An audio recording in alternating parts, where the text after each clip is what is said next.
அழகழகாக பெயிண்ட் பண்ணுவீங்க, நிறைய கிராஃப்ட்ஸ் பண்ணுவீங்க, தோட்டம் வச்சுருக்கீங்க, நிறைய அழகழகாக புது புது ரெசிபீஸ்லாம் சமைப்பீங்க, பேக்கிங் பண்ணுவீங்க. இவ்வளோ திறமைகள் இருந்தாலும் அதெல்லாம் நீங்கள் செய்வீங்க அப்படின்னு உங்களோட க்ளோஸ் ஃப்ரெண்ட்ஸுக்கோ இல்லை ஃபேமிலி மெம்பர்ஸ்க்கோ கூட தெரியாது. அந்தளவுக்கு நீங்கள் வந்து அதெல்லாம் யாருக்குமே தெரியாமல் சீக்ரெட்டாக மெயின்டைன் பண்ணுவீங்க.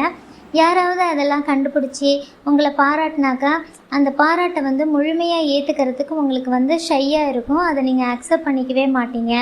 உங்களை ப்ரெசன்டபுளாக நீங்கள் அழகாக ட்ரெஸ் பண்ணிக்கிறதுக்கு ரொம்பவே தயங்குவீங்க.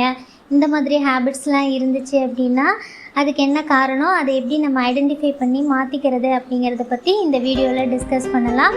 ஹாய் வெல்வெட்டீஸ், நான் உங்கள் மானுஷா. நான் 6th ஸ்டாண்டர்ட் படிச்சுட்டு இருக்கும் பொழுது நான் வந்து 2nd ரேங்க் வந்துட்டேன்.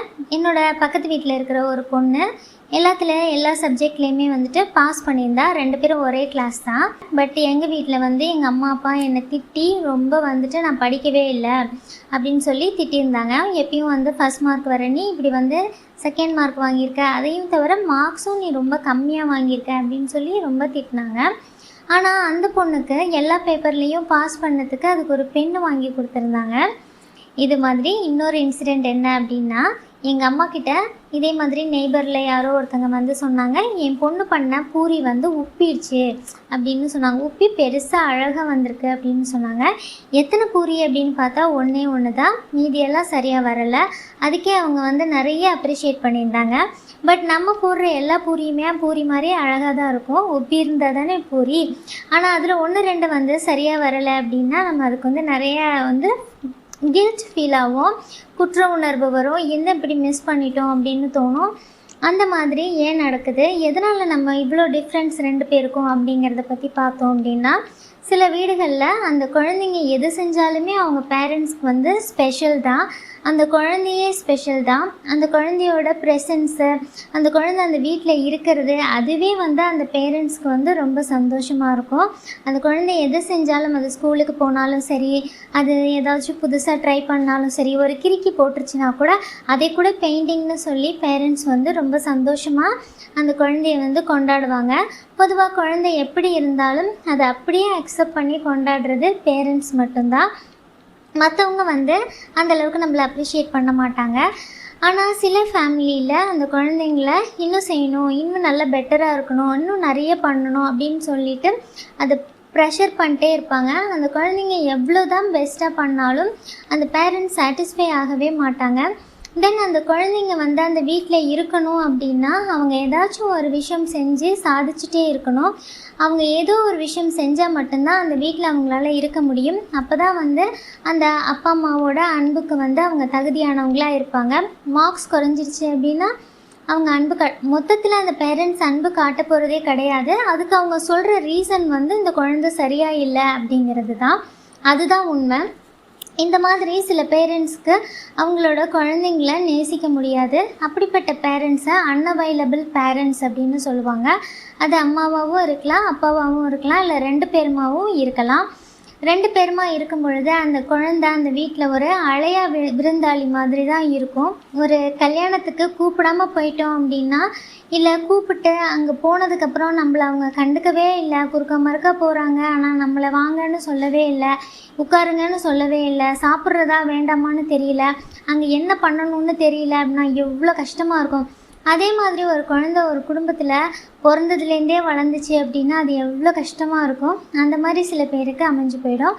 அந்த மாதிரி குழந்தைங்க வளரும் பொழுது அவங்களோட ப்ரெசன்ஸ் வந்து அப்ரிஷியேட் பண்ணவே மாட்டாங்க. அந்த குழந்தைங்களுக்குன்னு பர்த்டே செலிப்ரேஷன்ஸ் இருக்காது. அந்த குழந்தைங்களுக்கு ஸ்கூல் காலேஜ் முடித்தாங்க அப்படின்னா அதுக்குள்ளே அப்ரிஷியேஷன்ஸ் இருக்காது. அந்த குழந்தைங்களுக்குன்னு ஸ்பெஷலாக எந்த விதமான மொமெண்ட்ஸுமே இருக்காது.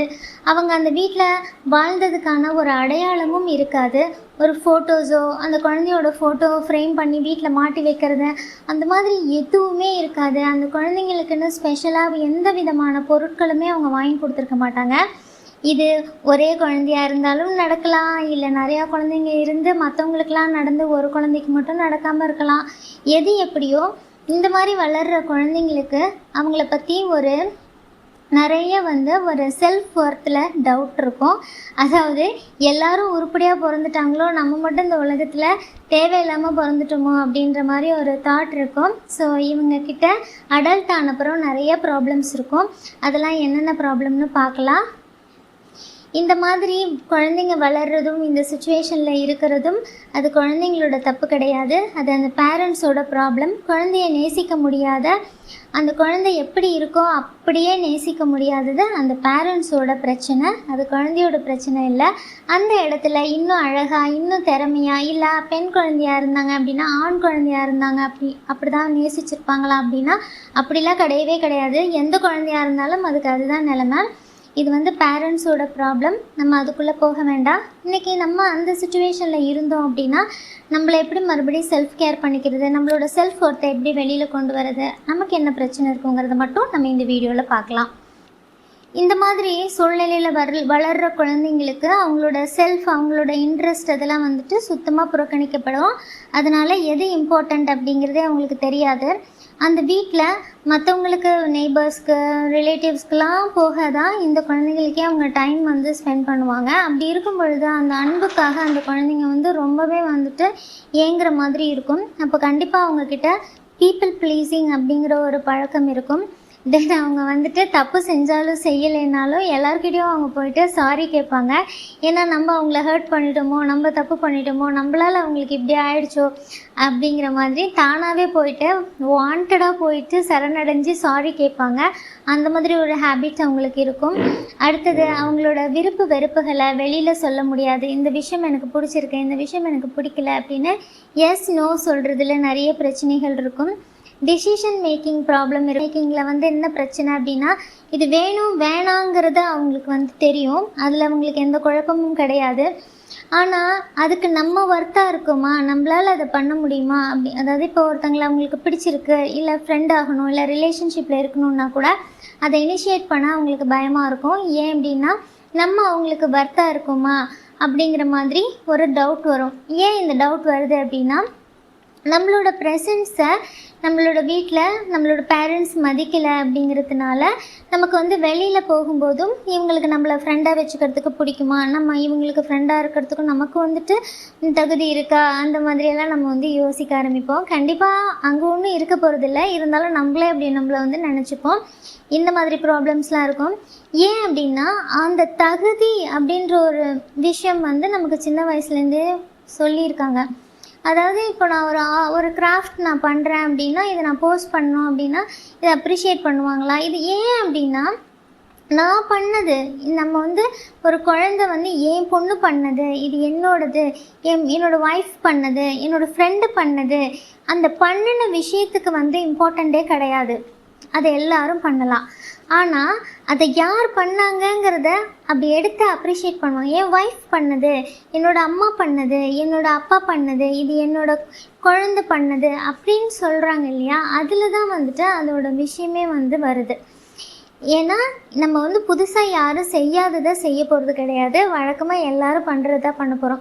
பட் நமக்கு வந்து அந்த மாதிரி ஒரு அப்ரிஷியேஷன் சில குடும்பங்களில் கிடைக்கிறதில்ல. இது எல்லோரும் பண்ணுவாங்க, அது நீ பண்ணது ஒன்றும் நல்லாவே இல்லை அப்படி கூட சொல்லுவாங்க, டிமோட்டிவேட் பண்ணுவாங்க.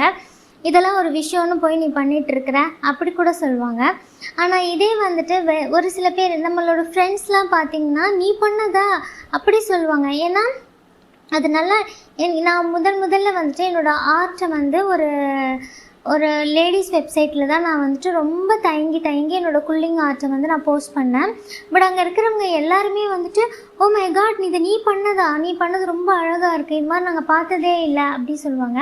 அப்போ நான் வந்து சொன்னேன், இதெல்லாம் வெப்சைட்டில் இருக்கிறத பார்த்து தான் நான் பண்ணேன், இது ஒன்றும் என்னோடய சொந்த இது கிடையாது அப்படின்னு நான் சொல்லும்போது அவங்க சொன்னது என்னென்னா, அவங்களெல்லாம் எங்களுக்கு தெரியாது, ஒன்று தான் எனக்கு தெரியும், இது நீ பண்ணது, நீ வந்து நீங்கள் வந்து என்னோடய அக்கா, நீ என்னோடய சிஸ்டர், நீ என்னோடய ஃப்ரெண்டு, இப்போ நீ பண்ணது நம்மளில் ஒருத்தி பண்ணது அப்படி சொல்லி எனக்கு வந்து அதை அப்ரிஷியேட் பண்ணாங்க.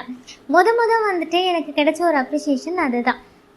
பொதுவாக நம்ம ஸ்கூலில் பார்ப்போம், ஒரு டீச்சர் நல்ல டீச்சர் பார்த்தீங்கன்னா, நல்லா கவனித்து பார்த்தீங்கன்னா, நல்லா படிக்கிற பசங்க ஃபஸ்ட் பெஞ்சில் இருக்கிறவங்க கிட்டலாம் ஸ்ட்ரிக்டாக இருப்பாங்க. பேக் பெஞ்சில் இருக்கிறவங்க கிட்ட ரொம்ப நல்லா ஜாலியாக பேசுவாங்க. அவங்க நிறைய சப்ஜெக்ட்ஸ் அரியர் வச்சுருப்பாங்க, நல்லா படிக்க மாட்டாங்க, சில சேட்டையெல்லாம் பண்ணுவாங்க. இருந்தால் கூட இந்த டீச்சர்ஸ் போய் அவங்கக்கிட்ட நல்லா பேசுவாங்க. ஏன்னா அவங்க படித்தாலும் படிக்கலைன்னாலும் அவங்க இவங்களோட ஸ்டூடெண்ட்.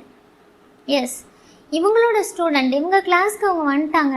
நாளைக்கு அவங்க எப்படி இருப்பாங்கன்னு இவருக்கு தெரியாது. நம்மக்கிட்ட இன்றைக்கி படிக்கிறாங்க, நம்மளோட ஸ்டூடெண்ட். எத்தனை வருஷம் ஆனாலும் அவன் வந்து என்னோட ஸ்டூடெண்ட். அதனால் லாஸ்ட் பெஞ்சில் இருக்கிறவங்க கிட்ட ரொம்ப க்ளோஸாக பேசுவாங்க. நார்மலாக பார்த்து ஆச்சரியமாக போடுவோம், இன்னும் இவ்வளோ சேட்டை பண்ணுறான் இவன்ட்டு போய் பேசுகிறாங்க அப்படிலாம் நம்ம நினைப்போம்.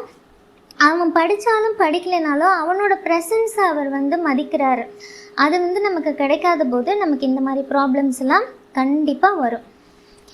அடுத்ததாக வந்து இந்த ப்ராப்ளம்ஸ் வரும் பொழுது பீப்புள் ப்ளீஸிங், அந்த டிசிஷன் எடுக்க முடியாதது, செல்ஃப் ஒர்த் பற்றின குழப்பம், அப்புறம் வந்து முக்கியமாக இதில் வர ரொம்ப பெரிய குழப்பம் என்னென்னா, நம்ம வந்து ஒரு லவ்வை வந்து ரிசீவ் பண்ணுறதுக்கு நமக்கு தகுதி இருக்கா அப்படிங்கிற ஒரு பெரிய கன்ஃபியூஷன் இருக்கும். நம்மளை யாராச்சும் லவ் பண்ணுவாங்களா, நம்ம வந்து ஒருத்தங்களோட லவ்க்கு வந்து நம்ம வந்து இதாக இருக்குமா அப்படிங்கிற மாதிரி.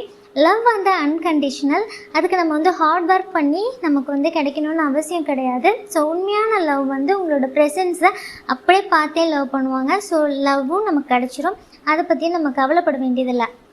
இது மாதிரி வளர்கிறவங்க வந்துட்டு அவங்களோட திறமைகளை வந்துட்டு அவங்களே அப்ரிஷியேட் பண்ணி வளர்த்துக்கவே மாட்டாங்க. இந்த நிறைய பேர்கிட்ட நம்ம வந்து அப்படியே கவனிக்காத மாதிரியே போய் பார்த்தோம் அப்படின்னா, அவங்க நிறைய அழகழகாக ட்ராயிங் பண்ணுவாங்க, சூப்பராக சமைப்பாங்க. நம்ம வீட்டிலே இருக்கிற லேடிஸ் பார்த்திங்கன்னா ஏதாச்சும் ஒரு பலகாரம் இல்லை ஸ்வீட்ஸ் பார்த்திங்கன்னா ரொம்ப சூப்பராக பண்ணுவாங்க. அவங்க அது மாதிரி பண்ணுவாங்க அப்படிங்கிறது யாருக்குமே தெரியாது. அது மாதிரி நம்ம ஒரு விஷயத்தை கண்டுபிடிச்சி நம்ம அவங்கள அப்ரிஷியேட் பண்ணும்போது அந்த திறமை வளரும் இல்லையா? இப்போ நமக்கு அப்ரிஷியேட் பண்ண யாரும் இல்லாததால் நம்மளே அப்ரிஷியேட் பண்ணி அதெல்லாம் நம்ம வளர்த்துக்கலாம். இப்போது நம்ம அடல்ட் ஆனதுக்கப்புறம் என்ன ஆகும் அப்படின்னா, நம்ம செய்கிற எல்லா வேலையிலையுமே வந்துட்டு நம்ம வந்து பர்ஃபெக்ஷன் பார்க்க ஆரம்பிச்சிருவோம். ஒரு வேலை செஞ்சோம், முடித்தோம், எடுத்து வச்சோம் அப்படின்னு இல்லாமல் அது மேலும் மேலும் வந்து பர்ஃபெக்ட் பண்ணிக்கிட்டே இருக்கிறது. எனக்கு இந்த ஹேபிட் ரொம்ப உண்டு. நான் வந்துட்டு கோடிங் எழுதும் பொழுது அந்த கோடிங் வந்துட்டு முடிச்சதுக்கப்புறமா அதில் வந்து நான் எரர் செக் பண்ணிவிட்டு திருப்பி அதை வந்து நான் பார்த்துட்டே இருப்பேன். என்னோடய சீனியர் வந்து சொல்லுவாங்க, அந்த பொண்ணுக்கிட்டேருந்து அதை வாங்கி முதல்ல கஸ்டமருக்கு அனுப்புங்க அப்படின்னு. அந்த அளவுக்கு நான் அதை வந்து கொடுக்கவே மாட்டேன். முடிஞ்சதுக்கப்புறமும் கூட ரொம்ப குயிக்காக முடிச்சிடுவேன். முடிச்சதுக்கப்புறம் பார்த்திங்கன்னா அதை நான் வந்து திருப்பி பர்ஃபெக்ட் பண்ணிகிட்டு இருக்கிறதுக்கே எனக்கு வந்து டைம் அதிகமாகும். அதில் ஒரு சாட்டிஸ்ஃபேக்ஷனே எனக்கு இருக்காது. இது ரொம்ப தப்பு. ஒரு வேலையை நம்ம முடிச்சிட்டோம் அப்படின்னா அதை ஃபுல் சாட்டிஸ்ஃபேக்ஷனோடு எடுத்து வச்சிடணும். அதை வந்து அகெயின் பர்ஃபெக்ட் பண்ணிகிட்டே இருந்தோம் அப்படின்னா நம்ம அடுத்த வேலைக்கு மூவே ஆக முடியாது. ஸோ அந்த பர்ஃபெக்ஷன் பார்க்குற பழக்கமும் அடல்ட்டானாக இருக்கும். அதையும் நம்ம வந்து மாற்றிக்கணும். அடுத்தது வந்து நம்மளோட செல்ஃப் ஒர்த் பற்றி நமக்கு வந்து ரொம்பவே டவுட் இருக்கும். நம்மளை யாராச்சும் லவ் பண்ணுவாங்களா, நம்மளை வந்து ஒரு அன்கண்டிஷ்னல் லவ்வுக்கு வந்து நம்ம வந்து தகுதியாக இருக்கோமா, அந்த மாதிரி நமக்கு டவுட் இருக்கும். நம்மளோட குழந்தைங்க நம்மளை நேசிப்பாங்களா, நம்மளோட ஃப்ரெண்ட்ஸ் நம்மளை நேசிப்பாங்களா, நம்மளோட ஹஸ்பண்ட் நம்மளை வந்து முழுமையாக நேசிக்கிறாங்களா, நம்ம அதுக்கு ஒர்த்தாக இருக்குமா, நம்ம சரியாக எல்லாமே பண்ணுறோமா, இந்த மாதிரி டவுட்ஸ்லாம் வரும். கண்டிப்பாக அது இருக்கவே கூடாது. நம்மளை உண்மையாக நேசிக்கிறவங்க நம்மளோட பிழைகளையும் சேர்த்து நம்மளோட குறைகளையும் சேர்த்து அப்படியே நம்மளை நேசிப்பாங்க. ஸோ உண்மையான லவ்வில் நமக்கு இந்த டவுட் வரவே வராது. லவ் கிடைக்கிறதுக்கு நம்ம வந்து கடுமையாக உழைக்க வேண்டிய அவசியமே கிடையாது. அது நமக்கு கிடச்சிரும். அடுத்தது வந்துட்டு fear of failure, fear of rejection அதெல்லாமே நமக்கு இருக்கும். ஒரு விஷயத்தில் வந்து நம்ம பார்ட்டிசிபேட் பண்ணும் பொழுது நம்ம வந்து வின் பண்ணுவோமா, அதாவது தோற்றுருவோமோ ஜெயிச்சிருவோமோ அப்படின்ற ஒரு இது இல்லாமல் நம்ம போய் அதில் வந்து பார்ட்டிசிபேட் பண்ணணும் இல்லையா? அது வந்து வராது. எப்பயுமே நம்ம வந்து வேடிக்கை தான் பார்ப்போமே தவிர, யாரோ விளையாடுவாங்க, அப்பவும் ஒருத்தங்க ஜெயிப்பாங்க, ஒருத்தங்க தோப்பாங்க. இப்போ நம்ம போய் கலந்துக்கிட்டோம் அப்படின்னா ஒன்றா தோக்க போகிறோம் இல்லை ஜெயிக்க போகிறோம். அது தோக்கிறதுக்கும் ஆள் வேணும் இல்லையா? அப்போ நம்ம போயிட்டு வந்து ஒரு போட்டின்னு இருந்தால் தோக்கிறது ஜெயிக்கிறது ரெண்டுமே இருக்கும் இல்லையா? ஆனால் இந்த மாதிரி ஃபேமிலி சிஸ்டமில் வளரும் பொழுது நமக்கு வந்து அந்த மாதிரி ஒரு காம்படிஷனில் போய் கலந்துக்கிறதுக்கே நம்ம வந்து யோசிப்போம். கலந்துக்கிட்டால் கண்டிப்பாக நமக்கு வந்து வெற்றி தான் கிடைக்கணும் அப்படின்னு நினைப்போம். தோல்வியை வந்து அக்செப்ட் பண்ணிக்கிறதுக்கு நமக்கு பிடிக்காது. தோல்வி வந்துருமோங்கிறதுக்காக நம்ம அதில் போய் பார்ட்டிசிபேட்டே பண்ண மாட்டோம். இந்த மாதிரி பார்ட்டிசிபேட் பண்ணாமல் இருக்கும் பொழுது நமக்கு லைஃப்பில் நிறைய விஷயங்களை நம்ம வந்து மிஸ் பண்ணிடுவோம் இல்லையா? அப்போ தான் நமக்கு தெரியும், ஒரு விஷயத்தில் போய் கலந்துக்கிட்டோம் அப்படின்னா தான் நம்ம ஜெயிப்போமா தோப்போமான்னு தெரியும். அதில் இருக்கிற எக்ஸ்பீரியன்ஸ் வந்து அப்போ தான் கிடைக்கும். நெக்ஸ்ட் டைம் நம்ம பார்ட்டிசிபேட் பண்ணி ஜெயிக்கவும் ஒரு வாய்ப்பு இருக்குது. ஒரு கூட்டத்தில் இல்லை ஒரு பொது இடத்துல ஒரு விஷயங்களை பேசும் பொழுது நம்மளோட கருத்துக்களை சொல்லாமல் இருக்கிறது. ஒரு ஃபேமிலியில் ஒரு மீட்டிங் நடக்குது, இல்லை ஒரு ஆஃபீஸில் ஒரு மீட்டிங் நடக்குது, நம்ம ஒப்பீனியனை வந்து நம்ம சொல்கிறதே கிடையாது. நம்மக்கிட்ட இருக்கிற ஐடியா வந்து நல்ல ஐடியாவாக இருக்கும், இருந்தாலும் நம்ம சொல்லாமல் அப்படியே ஹைட் பண்ணி வச்சுக்கிறது, சொல்கிறதே கிடையாது. அப்புறமா ரகசியமாக போய் வேற ஒருத்தர்கிட்ட சொல்லி அவங்கள விட்டு சொல்கிறது, அப்ரிசியேஷன் வந்து அவங்களுக்கு கிடச்சிரும். அந்த மாதிரி வேலையெல்லாம் சில பேர் பண்ணுவோம். நம்மளோட கருத்துக்களை தப்போ ரைட்டோ நம்ம போல்டாக சொல்லலாம், கேட்டால் கேட்குறாங்க, கேட்காட்டி போகிறாங்க. அதை பற்றி நம்மளுக்கு ஒன்றும் பிரச்சனை இல்லை. ட்ரெஸ் பண்ணிக்கிறதுக்கு ரொம்ப ஷையாக இருக்கும். ஒரு போல்டான கலரில் ட்ரெஸ் பண்ணிக்கிறது, ஒரு கூட்டத்தில் அட்ராக்டிவாக இருக்கிறது, அதுக்கெல்லாம் இவங்க வந்து ரொம்ப தயங்குவாங்க. அப்படிலாம் இருக்க வேண்டியதில்லை. நமக்கு பிடிச்ச மாதிரி ட்ரெஸ் பண்ணிவிட்டு நம்ம சந்தோஷமாக இருக்கலாம். இவங்க வந்து அடல்ட் ஆனதுக்கப்புறம் இவங்களுக்கு வர்ற ஃப்ரெண்ட்ஸ் எல்லாருமே பார்த்திங்கன்னா, இந்த ஃபேமிலியில் எப்படி இவங்களை டீவேல்யூ பண்ணாங்களோ, இவங்களோட செல்ஃப் ஒர்த் இல்லாமல் இவங்களை எப்படி வந்துட்டு கண்டுக்காமல் இருந்தாங்களோ, அதே மாதிரி ஒரு எமோஷ்னலி அன்அவைலபிளாக இருக்கிற ஃப்ரெண்ட்ஸ் தான் இவங்களுக்கு கிடைப்பாங்க.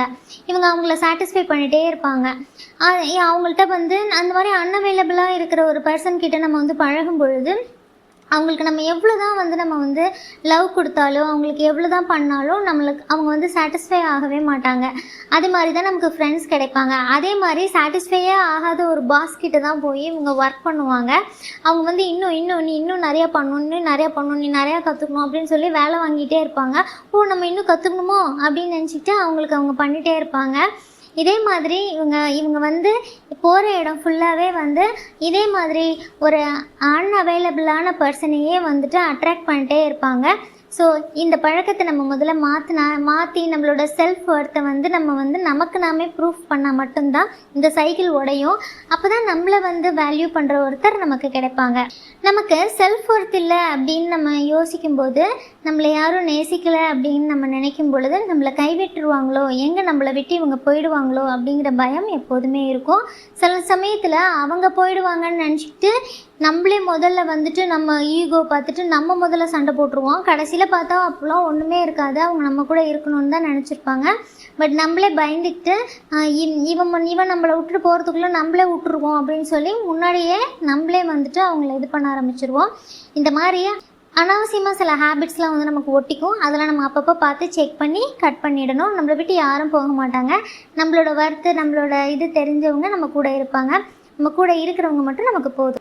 நம்ம செய்கிற எல்லா வேலையும் யாராச்சும் வந்து நல்லா இருக்குன்னு சொன்னால் தான் சில பேருக்கு திருப்தி ஆகும். அது வரைக்கும் அவங்க வந்து என்ன நல்லா பண்ணியிருக்கணான்னு கேட்டுகிட்டே இருப்பாங்க. எதாக இருந்தாலுமே சமைச்சிருந்தா கூட நல்லா இருக்கான்னு சாப்பிட்டு முடிக்கிற வரைக்கும் கேட்டுகிட்டே இருப்பாங்க. அதெல்லாம் தேவையே கிடையாது. நம்ம டேஸ்ட் பண்ணி பார்த்துட்டோம் நல்லா இருக்குது அப்படின்னா அதோட ஓகே தான். அவங்க வந்து அப்ரூவ் பண்ணுறாங்க பண்ணலை, அது அவங்க இஷ்டம். நம்மளோட பெஸ்ட்டை வந்து நம்ம பண்ணணும். ஸோ அடுத்தவங்களோட அப்ரூவலுக்காக எதிர்பார்க்குற ஒரு விஷயமும், அடுத்தவங்களோட அப்ரூவலுக்காக எக்ஸ்பெக்ட் பண்ணுற ஒரு விஷயமும் இருக்குது. யாராச்சும் சொன்னால் தான் சாட்டிஸ்ஃபை ஆகும். அந்த ஹேபிட்டையும் நம்ம விட்டுறணும். இப்போது பிரச்சனைகளே பார்த்தாச்சு, காரணம் பார்த்தாச்சு. அடுத்தது நம்ம இதிலேருந்து எப்படி வெளியில் வர்றதுன்னு பார்க்கலாம். ஃபஸ்ட் வந்து நம்மளை அப்படியே அக்செப்ட் பண்ணிக்கணும். நம்ம குண்டாக இருக்கோம், ஒல்லியாக இருக்கோம், நம்மளோட ஸ்கின் டோனு, ஹேரு எல்லாத்தையும் அப்படியே நம்ம வந்து லவ் பண்ணணும். அப்படியே நம்ம எப்படி இருக்கோமோ அப்படியே நம்மளை வந்து அக்செப்ட் பண்ணிக்கணும். நமக்கு தெரிஞ்ச விஷயங்கள், தெரியாத விஷயங்கள், நமக்கு வராத விஷயங்கள் எல்லாத்தையும் வந்துட்டு அப்படி ஒரு செல்லமாக, ஓகே உனக்கு இது வரலையா, இட்ஸ் ஓகே அப்படின்ற மாதிரி நம்மளை அப்படியே வந்து நம்ம லவ் பண்ண ஆரம்பிச்சிட்டோம் அப்படின்னா நம்மளோட லைஃப் ரொம்ப மாறிடும். நம்ம பார்க்குற விதமே மாறி போயிடும். கண்ணாடியில் நீங்கள் உங்களை ஒரு லவ்வோடு பாருங்களேன். உங்களுக்கு எந்த கோவமே வராது. உங்களுக்கு ரொம்ப பிடிக்கும். வெயிட் லாஸ் பண்ணணும் அப்படின்னா பண்ணிக்கலாமே, நம்ம இன்னும் கொஞ்சம் வெயிட் லாஸ் பண்ணால் அழகாக இருக்கும் அப்படின்னா நம்ம வந்து அதுக்கான முயற்சிகளை எடுக்க ஆரம்பிச்சிருவோம். அதை விட்டுட்டு நம்ம இப்படி இருக்கோம், அப்படி இருக்கோம், ஃபேட்டாக இருக்கோம், ஒல்லியாக இருக்கும் அப்படின்னு நம்ம நினச்சிக்க வேண்டியதே கிடையாது. ஃபேட்டாக இருந்தாலும் நம்ம அழகாக தான் இருக்கோம், கொஞ்சம் வெயிட் லாஸ் பண்ணால் நல்லாயிருக்கும் அப்படின்னு நம்ம நினச்சிக்கலாம். அதனால் ஃபஸ்ட்டு வந்து நம்மளை அக்செப்ட் பண்ணிக்கணும். அப்புறம் நம்மளோட வெற்றிகளை நம்ம வந்து கொண்டாட பழகிக்கணும். நம்மளோட பர்த்டே வந்து செலிப்ரேட் பண்ணணும் அப்படின்னா நம்ம பண்ணிக்கலாம். நம்மளுக்குன்னு வர முக்கியமான நாளெல்லாம் நம்ம வந்து செலிப்ரேட் பண்ணிக்கலாம். நம்ம எந்த இதிலலாம் இன்வால்வ் ஆகியிருக்கோமோ அந்த டேட்ஸ் எல்லாம் நம்ம வந்து செலிப்ரேட் பண்ணிக்கலாம். கூட இருக்கிறவங்க ஒத்துக்கணுன்னு அவசியம் கிடையாது. உங்களுக்கு பர்த்டேவாக கேக் வாங்கிட்டு வந்து வெட்டி சந்தோஷமாக சாப்பிடுங்க, தெரிஞ்சவங்களுக்கெலாம் கொடுங்க, ஒன்றுமே தப்பில்லை. நம்ம செலிப்ரேட் பண்ணிக்கலாம். அடுத்ததாக செல்ஃப் கேர் எடுத்துக்கோங்க. கேர் எடுத்துக்கும் போது உங்களோட மைண்ட், பாடி, சோல் எல்லாத்துக்குமே எடுத்துக்கணும். எப்போதுமே நம்ம வந்து செல்ஃப் கேர் அப்படின்னா முகத்தை மட்டுமே பார்த்துட்ருக்கோம். முகம் தலைமுடி இல்லை, நம்மளோட மனசு, நம்மளோட ஆன்மா எல்லாத்தையுமே நம்ம வந்து பார்த்துக்கணும். நமக்கு எந்த குறைகளாவது சின்ன வயசில் இருந்துச்சு அப்படின்னா இப்போ நம்மளால் செஞ்சுக்க முடிஞ்சிச்சுன்னா செஞ்சுக்கலாம், நம்மளை நம்ம சந்தோஷப்படுத்திக்கலாம். அந்த மாதிரி செய்யும் பொழுது நமக்கு ஒரு சாட்டிஸ்ஃபேக்ஷன் கிடைக்கும். மேற்கொண்டு நம்மளால் எல்லாமே செய்ய முடியும் அப்படிங்கிற ஒரு நம்பிக்கை வரும். ஸோ செல்ஃப் கேர் எடுத்துக்கோங்க. உங்களோட சக்ஸஸை வந்து செலிப்ரேட் பண்ணுங்கள். உங்களோட ஓன் எக்ஸிஸ்டன்ஸை செலிப்ரேட் பண்ணுங்கள். நீங்கள் ஒரு இடத்துல ப்ரெசென்ட் ஆகியிருக்கீங்க அப்படின்னா உங்களோட ப்ரெசன்ஸ் உங்களுக்கு சந்தோஷமாக இருக்கணும். நீங்கள் ஒரு கோயிலுக்கு போகிறீங்க, ஒரு பார்க்குக்கு போகிறீங்க அப்படின்னா உங்களோட ப்ரெசன்ஸ் உங்களுக்கு சந்தோஷமாக இருக்கணும். அந்த இடத்துல நீங்கள் தான் ஹீரோயின். அப்போது நீங்கள் எப்படி இருப்பீங்க அப்படிங்கிறத நீங்கள் தான் ரசித்து பார்க்கணும். உங்களை நீங்களே ரசிக்க கற்றுக்கோங்க. உங்களோட ஓன் ப்ரெசன்ஸை நீங்கள் அக்செப்ட் பண்ணிக்கோங்க. அப்போ உங்களோட லைஃப் மாறும்.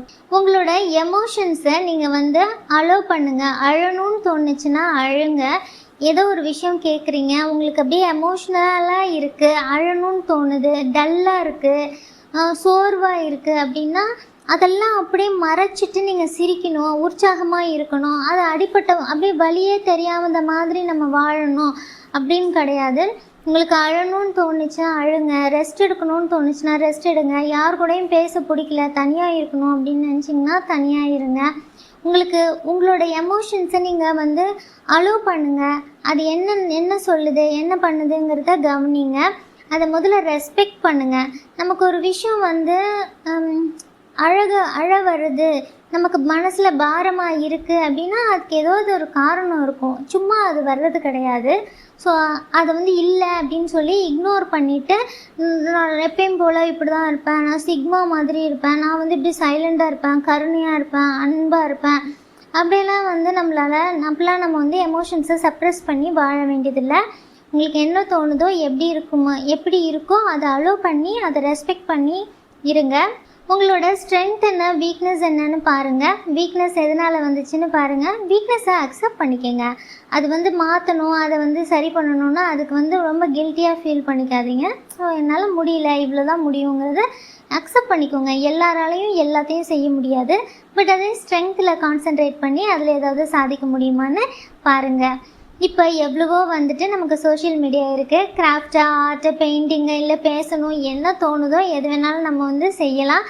அது மாதிரி செய்யும் பொழுது மற்றவங்க வெளியில் நமக்கு தெரியாதவங்க அப்ரிஷியேட் பண்ணும்போது நமக்கு வந்து இன்னும் கான்ஃபிடென்ஸ் கிடைக்கும். ஒருவேளை நமக்கு கூட இருக்கிறவங்களுக்கு அது தெரியாமல் இருக்கலாம். பாராட்டக்கூடாது அப்படிங்கிறது அவங்களோட எண்ணமாக இருக்காது. இதெல்லாம் சொல்லணுமான்னு சொல்லாமல் கூட இருக்கலாம். ஸோ அதை பற்றிலாம் பொருட்படுத்தாமல் நீங்கள் வந்து சோஷியல் மீடியாவில் போஸ்ட் பண்ணுங்கள். தெரிஞ்சவங்க கிட்ட காமிங்க, ஃப்ரெண்ட்ஸ் கிட்ட சொல்லுங்கள். வாட்ஸ்அப்பில் ஸ்டேட்டஸ் வச்சு நீங்கள் வரைஞ்ச பெயிண்டிங்ஸ், கோலம் அதெல்லாம் வைங்க. நிறைய பேர் லவ் கொடுப்பாங்க, இமோஜி அனுப்புவாங்க. இது சந்தோஷமாக இருக்கும் நமக்கு. உங்களோட லைஃப்பில் நீங்கள் தான் ஹீரோயின். உங்களுக்கு என்ன திறமை இருக்கோ அதுதான் ஒரு படத்தில் வந்து ஒரு ஹீரோயின் இருக்காங்க அப்படின்னா அவங்க தான் அழகு. அவங்களுக்கு என்னெல்லாம் வருதோ அதெல்லாம் நல்லது, அவங்க என்ன செய்கிறாங்களோ அதெல்லாம் ஸ்பெஷல். அப்படி தானே நம்ம அந்த படத்தை பார்க்குறோம். அந்த பொண்ணு லூஸ் மாதிரி பண்ணாலும் அது ஹீரோயின்ங்கிறதுனால அது என்ன பண்ணுதோ அதெல்லாம் வந்து நம்ம ரசிக்கிறோம் இல்லையா? அதே மாதிரி நம்மளோட லைஃப்பில் நம்ம தான் ஹீரோயின். அதனால் நமக்கு என்ன பண்ண வருதோ அதை நீங்கள் வந்து பண்ணுங்கள். அதை கான்ஃபிடெண்ட்டாக பண்ணுங்கள். உங்களை நீங்கள் ரசிங்க, சந்தோஷமாக இருங்க. சின்ன வயசில் சொல்கிறது, இல்லை நம்மளோட ஃபேமிலியில் அப்பப்போ நம்மளை வந்து மட்டை தட்டுறது, இல்லை ஏதோ ஒன்று சொல்கிறது, அதெல்லாம் வந்துட்டு அவங்களோட பிரச்சனைகள். அவங்களால வந்து உங்களை வந்து அக்செப்ட் பண்ணிக்க முடியல அப்படி தான் நம்ம எடுத்துக்கணுமே தவிர அது நம்ம பிரச்சனை கிடையாது. அதெல்லாம் பர்சனலாக எடுத்துக்காதீங்க. அந்த இடத்துல யார் இருந்தாலும் அவங்க அப்படி தான் நடந்துப்பாங்க. அது நீங்கங்கிறது கிடையாது. அதை முதல்ல நீங்கள் மனசில் வச்சுக்கோங்க. ஸோ உங்களை நீங்கள் லவ் பண்ணுங்கள். உங்களோட திறமைகளெல்லாம் வெளிக்கொணருங்க. எல்லாத்தையும் வெளியில் கொண்டு வந்து எல்லாருக்கும் காமிங்க. அப்போ தானே எங்களுக்கெல்லாம் தெரியும். ஓகே, மீண்டும் ஒரு அழகான வீடியோவில் மீட் பண்ணலாம். நன்றி, வணக்கம். அன்புடன் மானஷா.